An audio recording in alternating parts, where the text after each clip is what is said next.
Hello viewer, hello follower, hello subscriber.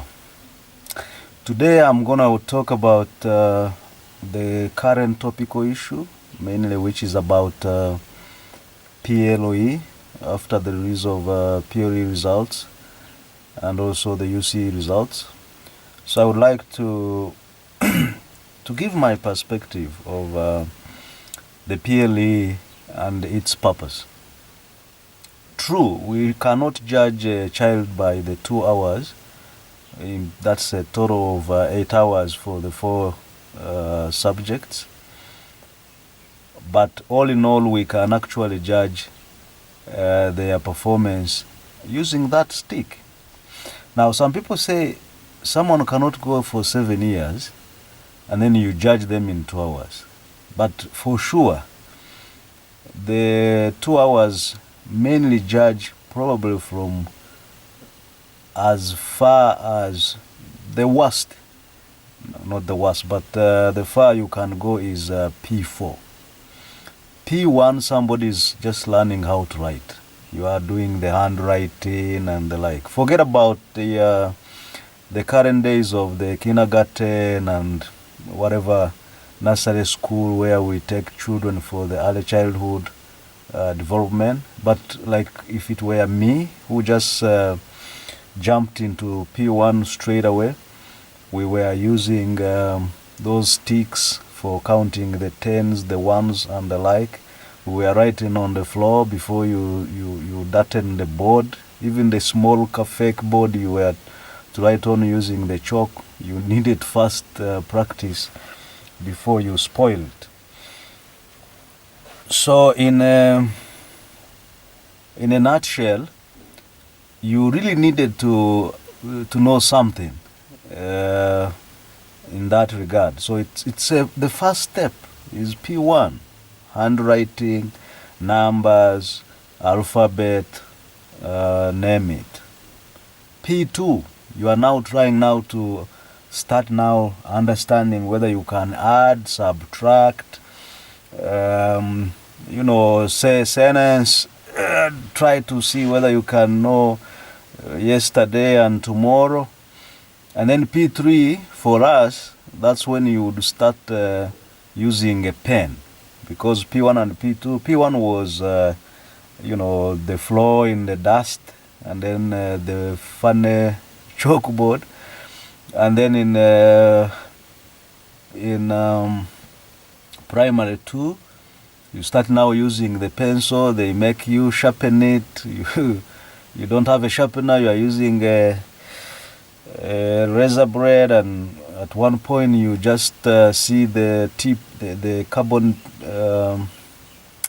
inside of the graphite part of the pencil just getting out, and then you have issues. So we learned how to sharpen pen and the like. Then we go to P3. That's when we now started coming from school after lunch. So P1, P2, you would have to go home at 1, and then P3 up to P7, that's when you would now have the afternoon lessons. In my school, which is a village school near home, less than a kilometer, and given that I started as a day scholar, I would start by tying the goats in the bushes in the morning, and a bunch of other kids probably would first go out to dig, help out. You dig like one piece, and then after that you go to school, and then in the evening you go back. So here was my schedule. Early morning I take the goats to the bushes, I tie them there. After tying them there, I go to school. By 8 I'm at school. Before 8 I'm at school. Not many times did I go to school late. And then at lunchtime, when others are looking for what to grab and eat and play, I swift to home, go change the goats. After changing the goats, I take something. You grab a piece of or pieces of sweet potato, gallop a half calabash of porridge, and take your tummy back to school. Then I do the 2 to 3, and at times at up to 3:30, people go out for games, and others go for handwork. So as a village child, a child who grew up in the village, that was my schedule. From P2 up to, in terms of the goats, up to senior 4. It's only senior 5 and senior 6 when I tried now to forget about the goats and make sure that I concentrate on the PCM fine art, physics, chemistry, mathematics, and fine art. So here is I hear people around saying, have you seen the bullet? Parents struggling for, my mother, my dad died in my P4. My mother was a peasant. What she knew best was to go in the garden. So talk about 6 a.m. she's already going to the garden, and she will come back when she cannot get where to throw her hoe. So she didn't have, this nonsense of Kampala, of this is homework. You take a bunch of numbers at home. The mom Googles on a smartphone all the answers. Then a kid reaches school, they have passed everything, and they're like, oh, wow, I've done. Kid hasn't done nothing. It's the parent who did the homework. So that I didn't go through that. From school in the evening, when others are doing after probably homework, the handwork, I would even do it at home. We used to make baskets at home. We used to make what we call a table. They are also baskets, but longer, for carrying sorghum, especially those who are going for parties like introduction, or when you are getting the girl out of the house after she had been married customarily and had stayed in the house for some good time. So you would find that you have a bunch of new table you have made, or even if you didn't make them just to keep them, you find that it was a hobby to make them. The skill alone of making the table was fantastic. So they say handwork, we need this and this. I used to make handles for the hoe. I made this, I don't know how they call it, whether I call it a stick or whatever, but there's this bit which the brigade, Boys Brigade, I think, Boy Scouts is mainly for the Catholics, and Boys Brigade is for that band beat for the Protestants. So I had made that stick which those band people, the leading person, swings. So that's how this practical bit people talk about, that you should teach our children how to be practical, how to do vocational. It was just in my blood. I'm looking after goats. You want now to teach people how to have a school farm where you take people, teach them how to look after chicken, how you look after goats. It was part of my growing up. It was like part of a subject that I have to do at school. And a bunch of other kids, including the president, he used to look after cows as young as he could be. So you couldn't teach him how to look after cows. And now his hobby is being in his cows, because that's what he grew up doing.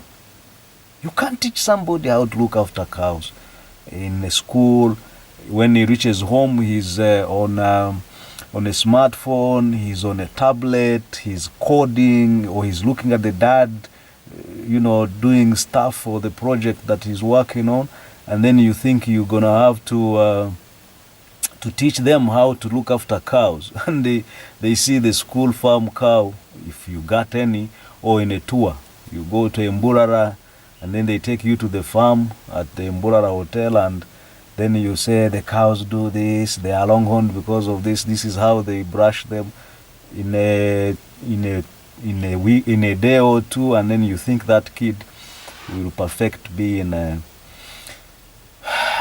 farm person, like looking after the goats. So I was still giving my lifestyle. So that went on up to P7. You are looking after goats. You are going home early. So it's now that I hear people saying they want to reduce on the time so that kids can do whatever they have to do so that they are practical. My challenge is all of us have been children before. Nobody just jumped into being an old person. But the challenge I have seen with people is that it's so hard for people to remember their childhood time.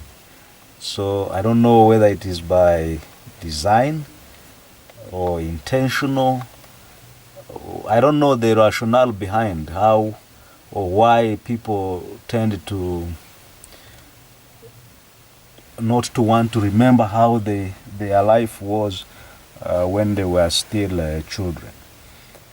So then came to secondary. Secondary also the school, I was in day school throughout from senior 1 to senior 6. I think I attempted to be near the school towards the senior 6 but couldn't. So I can officially say I did my primary exams coming from home, did my secondary, that is UCE exams coming from home, and looking after goats, including during exams. And then did my S6 coming from home. So here is my my analysis.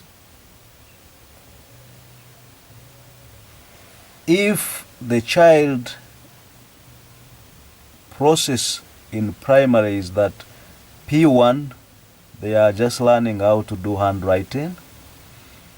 They are learning how to count using rudimentary ways. Those who are well off will be giving their children Lego robots to make sure that they can count how many they have to add on this part, how many they have to join together. So if you were to assemble a Lego robot, you will be given that find these many sticks of this, these many sticks of this, or these many pieces of this, and when you get them, join them like this. So you counting how many pieces, picking the pieces they have told you, you are counting. So you are doing mathematics, joining them to make sure they get what they are talking about, the instructions are talking about.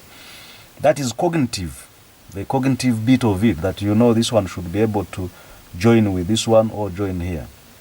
But in our setup, in most village setups, or okay, in our local setups, you got the sticks. You go out there, chop sticks, short sticks. We would get a band of sticks, count them in tens, put them together, eventually count them. So you have tens, you have hundreds. I don't think we could get up to 1,000. And that was the abacus. Then you go to P3, you start using a pen. Now you start writing nice things, drawing things with a pencil, but making sure that you write with a pen. So it was also another challenge. You have been used to a pencil which is not so slippery, and that pencil now, if you made a mistake, you can rub. Even if your rubber is not there, you can even put the something on the hands and be able to remove. So it is now P3 when you have now learned how to use a pen and the like. Then you start now talking about the eye, the digestion, and then you concretize it in P4. P5, you start getting it really tough, and now being able to do a couple of experiments which are simple. I remember well there was a nice book which had how to make a steam engine. You just get a bucket, you put in water, put a hole. When you boil, then you put a cork, okay, wooden piece with you stick in some razor blades.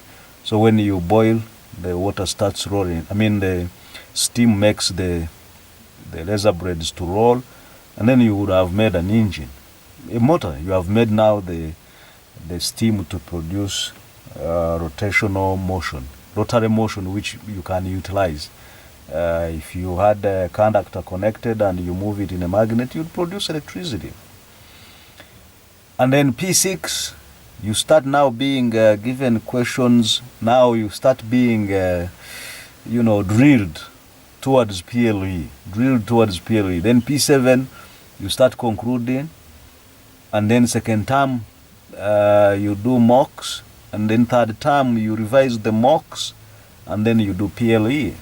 Surely, I don't want us really to think that that PLE is examining P1 to P7. That's one. Two, these chaps or these kids, if you have reached P7 and you cannot really appreciate the knowledge that you went through, and you are only waiting for whether you are, judged by the 4s you got, the 4 you got, or the like, then I find it very difficult in terms of how or what we think we can do to help these kids. If a kid does not get any grade, basically, and you teachers can attest of how these kids have been progressing, there is a high likelihood that most of these kids probably they were looking after goats, they were going to dig, they didn't have a guardian, anyone at home who could even guide them, tell them, read something. At home it is have fun, go dig, eat food, be happy. And then when it comes to school, it's like they are just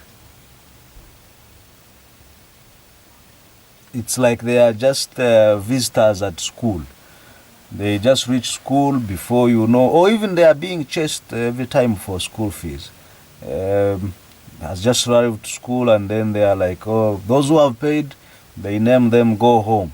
Kid goes home, maybe even doesn't reach home. So I think before we rush to saying that PLE exams should be removed and whatever, I think we should sit down and understand, because all of us who are smart, who are now making all those beats, if there was no PLE, maybe we would have been judged in our own environment and remain in our own environment. So imagine I'm looking after goats, I'm in this village school. Yes, they know probably I'm good, but that's it. An example is that I was good in fine art in primary. It was not a subject at school, but I used to draw anything that crosses my eyes. And the teachers were wondering, how are you going to make it? You are going to this nearby secondary school, that is my St. Mary's College, Shoroza, and it was known that there is no fine art there. And that was the most probable school that I was going to go to, because many of my siblings had been there. But chance came, my time for senior one came. When I went there, they brought a teacher, actually 2 teachers for fine art. And I ended up getting D2 at O level and an A at A level. So PLE gives an opportunity to any child from Nakapiripiri to Nakasero, to Ponwe, to Kisoro, to wherever. It gives them a chance to do a standard exam. Now, the rest is supposed to be done by UNEB. UNEB should be the one now to understand that when you are setting exams, remember, children in Kampala are drilled with the handouts from newspapers. Their parents are buying newspapers, sticking them together so that the kids can always do these numbers in and out. It is Kampala's children who access the UNEB handouts, the handbooks, which are sold. They are not free. You find that kids have all the past papers, time immemorial. They have them from it was up as far as back as in 1990. I think from 85 up to today. Village kids don't have these opportunities. Getting a past paper of UNEB is from even schools can't do that, because you find that most schools don't have photocopying facilities. Our time, I wrote, during my time, I wrote past papers of 85 and the like. There was, I think, somebody who got them. I wrote them with my hands and then returned the original to the persons, because the photocopiers were not there. But even if you were to photocopy, it would take a lot of time. So I am just trying to make sure that I say all this stuff to make sure that somebody understands that we are not going to just, you went through a system, it made you the smart you are. And most of these people who are saying these things, I can mention them. The two of them whom I know very well is Dr. Muvawara and Dr. Lawrence Muganga of Victoria University.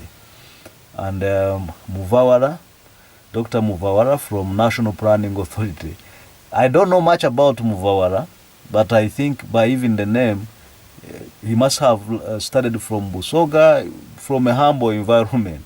For Muganga, he has said he has always shared his history of having come from the village school. Imagine, Dr. Muganga, that girl who taught you how to write, who helped you to know how to write, and then you were subjected now to a same exam at PLE, so that you are judged with those Kampala people. They may get a 4, I got an 8. I don't care who got a 4 in Nakasero or Kitanti. My 8 was genuine. I came from home, we did exams from home, walked to a nearby school which had a center, and I got an 8. I didn't listen to anyone saying on this one there is a flower or whatever. No.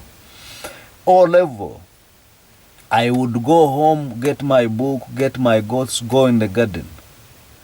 I got my, I can't remember, but I got below 30 in 8. Then won a bursary for my A level. My A level, I did PCM. I did exams from home. I never had anything like a bullet. They were talking of bullets that you would see them in, but mine was from home, reach to school, chop your numbers, and systematically that's how it was. You'll find that I have like a 2 in paper 1, a 5 in paper 2, or a 3. I don't remember the arrangement. I could get the actual results and mention them in my other broadcast. So if we don't put a standard, because these ones in Kampala, so it's like you want to say Kampala's children should be given a UNEB exam for coding, because they access the TV, they access the radio, they are on internet. It won't help. All we need to do is that UNEB should be able to set an exam that tests the cognitive abilities and balances the two. If you are asking a question, you should be able to know that a kid in the village, when you say describe the germination process, if the kid in Kampala just crammed the process from Google, no problem. But also let the child in the village explain the germination they see in their gardens, and then relate the two. When you are marking, you should be able to see that this is a kid who really has been seeing the thing, the way the thing happens in in the garden. So I want to say that we shouldn't, this, I call it nonsense, because this nonsense of saying that you can't judge a fish for climbing, or an elephant for swimming. Maybe an elephant can try to swim, or an elephant for flying, because it will never fly. And if you are to judge their flying abilities, you are going to be disappointed for a long time, which is not true. All of us, the children, in child development, we say that a child is born with a blank slate. Every child. And that's why before you get 18, you are not, charged like they were above 18. If a child is taken to be an angel, there to be made whatever one wants it to be. So the environment we grow up in is what shapes us. We grow up in tough guys, we become tough guys. We grow up with crooks, we become crooks. We grow up with people with good behavior, with who are angels almost. We grow up like that. We change. We may change later because of other forces, but if we are lucky to be in that environment, we grow up like that. So what I would be looking up to is how are we going to be able to balance the two sides? How are we going to be able to balance a child who is from a village school with a child who is in a city school? But we have the same curriculum, same syllabus. If the teachers were to teach us we're supposed to be teaching, if the government was supposed to give the scholastic materials and other requirements as it is supposed to do, there wouldn't be all these questions.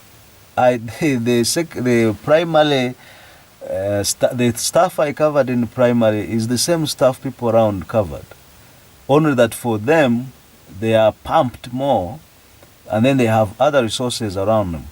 But that doesn't make them it doesn't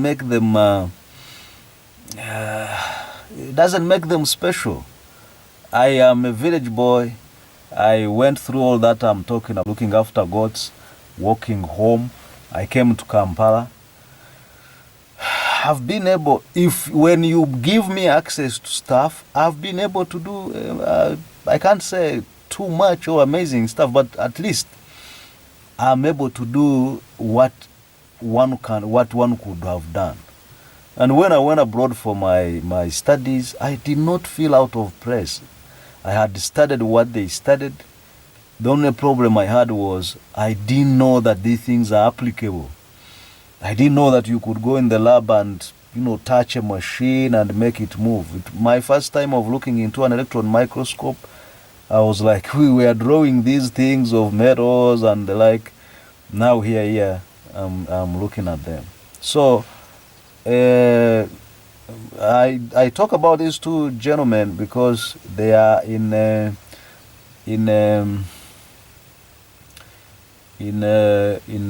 they're in powerful positions. One is in a national planning authority. Whatever he says reflects on how they are planning for our country.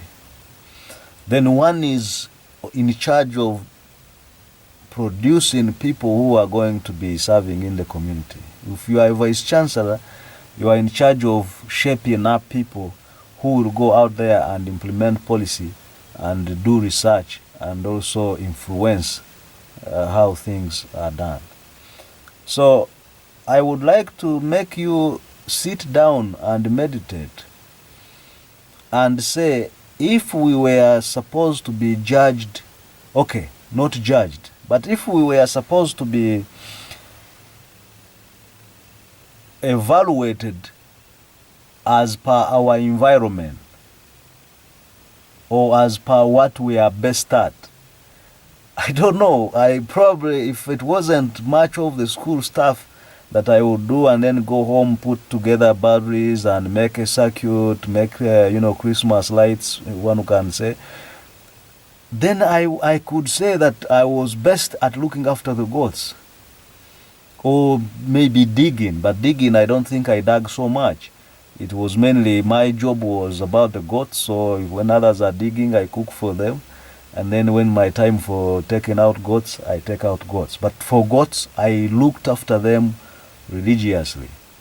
Every day, I would make sure that they got to eat. And we got a lot used to each other.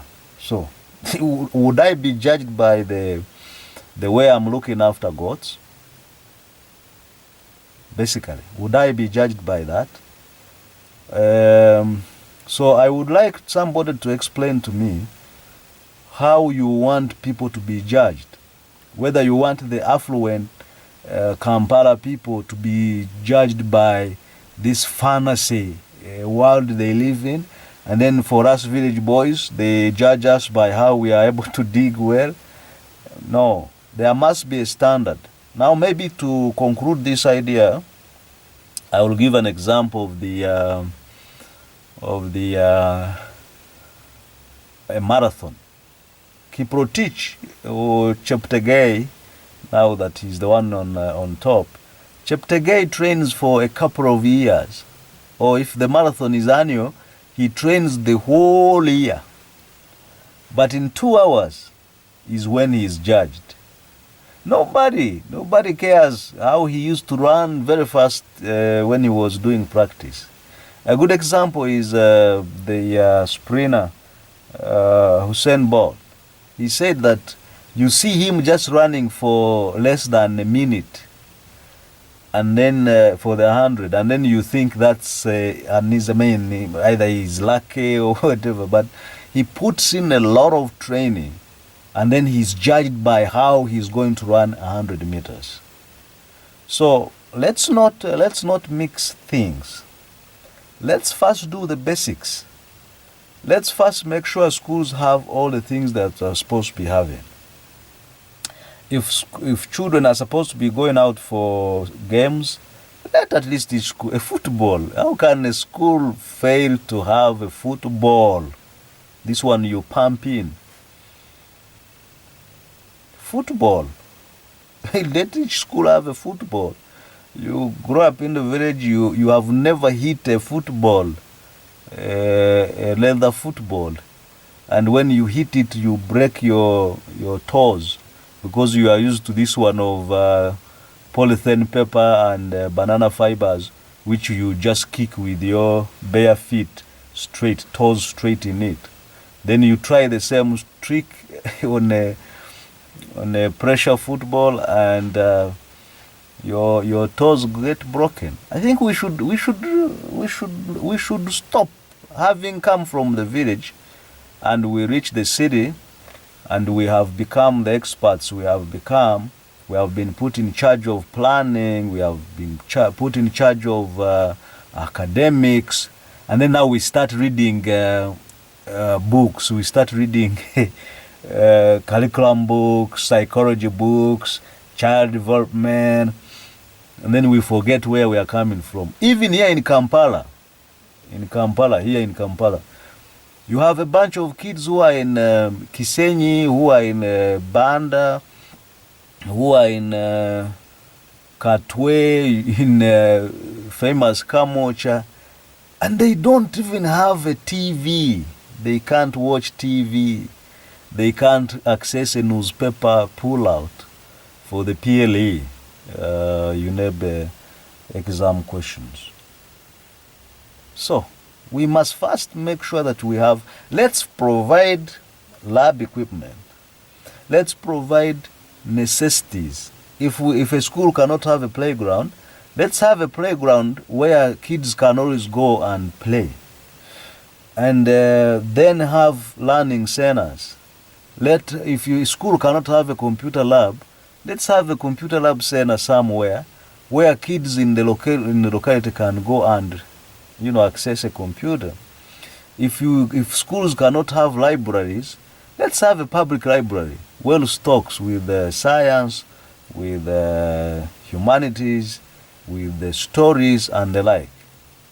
So I will let me also use this opportunity to hint on this. Movies are a play of a novel, which novel is done in is mostly used in literature. I did not do English literature, but I've read not many novels, maybe one or two.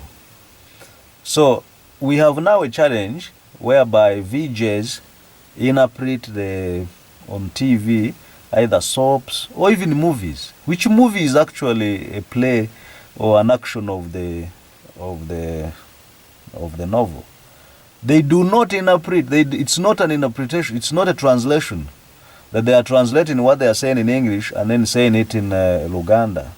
They are just putting salt and some salt in the movie to make it enticing. And that has distorted our children, that their heads are not aligned in what they are supposed to be doing. Because if I should be able to watch a movie and get the story from the beginning to the end, especially if it is a romantic movie, a thriller movie, a storytelling movie, which is not action-packed and boxing and whatever. We have lost that. Because these kids come up, these VJs come up and will tell a whole story different from what is happening. And they will even make it topical. They will say, Namuganza now, Namuganza kubya mongi, among. So they will make it, they will make it to be so nice and so entertaining, but you are depriving of a child of seeing the story, so that when they are doing literature, they now see the story of literature, that novel being played out in a movie.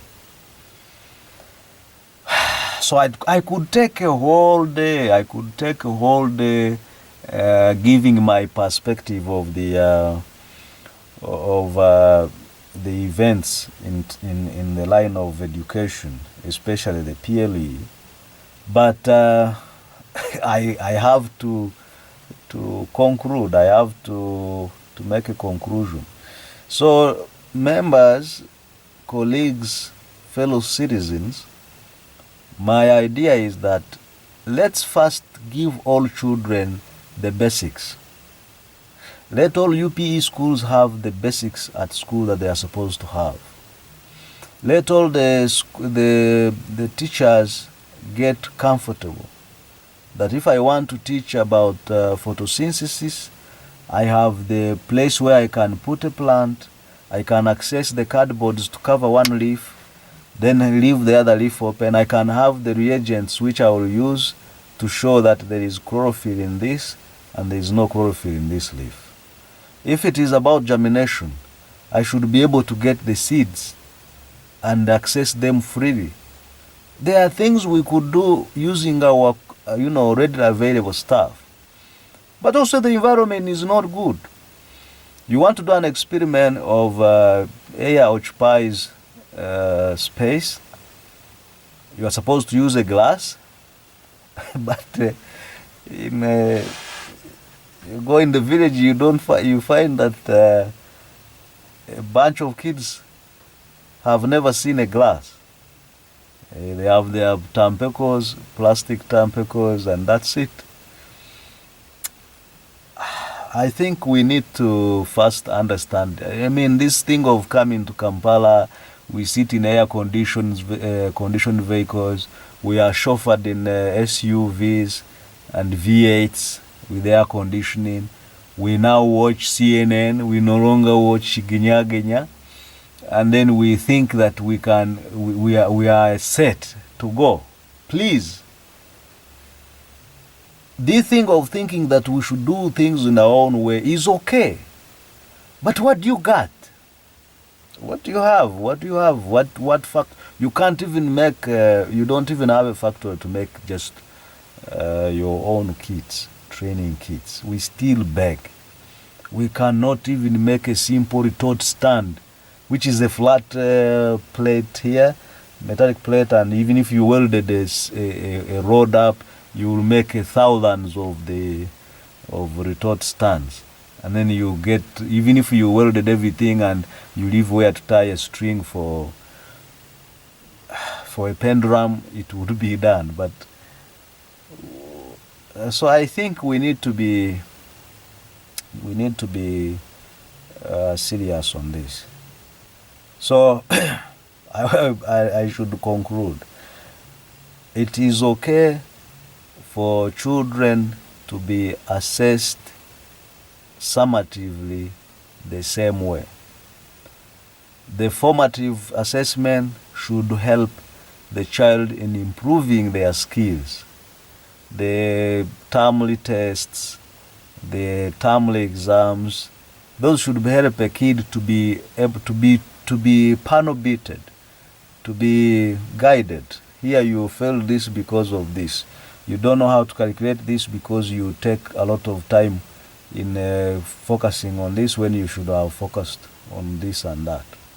And then once we have worked on all that, we can eventually say, fine, we can now get the kids to focus on the better part of their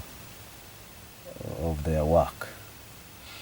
So I am for similar assessment across, so that my fellow village children can still have an opportunity to know that they did the same exam as the Kampala people and they got a 10, 11, a 20, when the Kampala people got a 4, but for them they got it from the bottom of their heart. They had never seen a past paper of P7, they had never seen a newspaper pull out, and they did use the knowledge the teacher gave them, and they passed. And they feel they are now ready to meet any child in any school in their secondary school. And then at O level, they do their O level similar exams. They go to A level, they do similar exams. They reach Makerere or any other university. And when they reach there, they say they are proud that they did these exams and they had been taught from wherever they were. You are not going to make exams regional, but because these ones, if it is geography, if somebody in Kasese is good at tourism and has been seeing these naturally, that's their advantage. Somebody who has been in Kampala and is good at seeing congestion, that question is for them. They get it. But I don't think there is any part where everything is available and they are having a high advantage in that bit. So, apart from those who have disadvantaged environments, you are in a village, your guardian, all they know is about digging, and they are not going to be adding much about you. I think that disparity will remain probably. But the Kampala people at least should try to orient their children. Learn what your child is good at. See whether you can, focus on enhancing their capabilities. If they are good at creative arts, buy them stuff in creative arts. Let them learn how to tailor. Let them make some design. Motivate them. Reward them positively towards that. And then when they are excelling in it, that may be, most people are earning a lot of money in the things that they were passionate about in their childhood times. If in their childhood they were always singing and being refused to sing to go study, you will see the baby cool or the chameleons of today. So, all in all, I don't know whether I have tried to explain this in a better way, but these are my opinions about the concept of PLE. There is no need to remove PLE exams. PLE exams give a child from the deepest part of the corner to be proud of having stated what, or having reproduced what they studied in those 2 hours. The Kampala people, they are not excited because they see things as if it's what they have been doing all the time. So let it be that way. After all, even if you put a different exam, these kids are already in a better position to go wherever they want to go. So I can share my experience. I taught in Vienna College, and most of these kids were already booked for going to USA and UK. So I got a challenge of how you inspire a general's child, an MP's child, a minister's child, an ambassador's child. You are supposed to be, encouraging them to study. So that when poor teacher, when you come to class, you are supposed to be listened to, not that they are just busy doing their own stuff when you are teaching stuff. So I looked for an easy way out. So one time I talked to them, I said, you know what, you are all not bad off. And whenever I talk about looking after goats, you got no idea. But imagine you performed well. This was an S5 class. I think I also did it for the S2s. Assuming that you decided to, hustle your books, and you end up getting on government for university for like a medicine course, and then you agree with your guardian that I put a lot of effort, so you agree with your guardian to deposit your would-be fees for the 5 years on your account. So that means you would end your senior, your undergraduate degree with all that money on your account, meaning that you can start a clinic and even buy a car because you worked for it when you were at A level. And I can assure you, from that time when I gave them that analogy, I never got any problem until when I left the place for my further studies.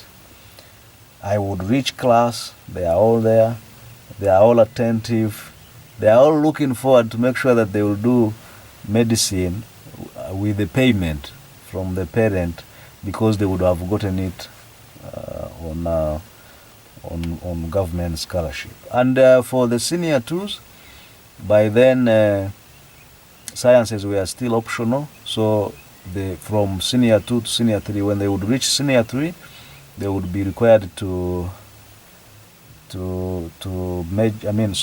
choose physics or other things. Only one kid opted out of physics class. Others chose to do physics at senior 3. Unfortunately, I left before I could teach them up to S4, and then I judge my analogy. So in a nutshell, I really feel like we need to look for ways of making things work out, not shying away from these things. So with that bit of analysis and a bit of explaining using my example, I would like to end here on this. Thank you.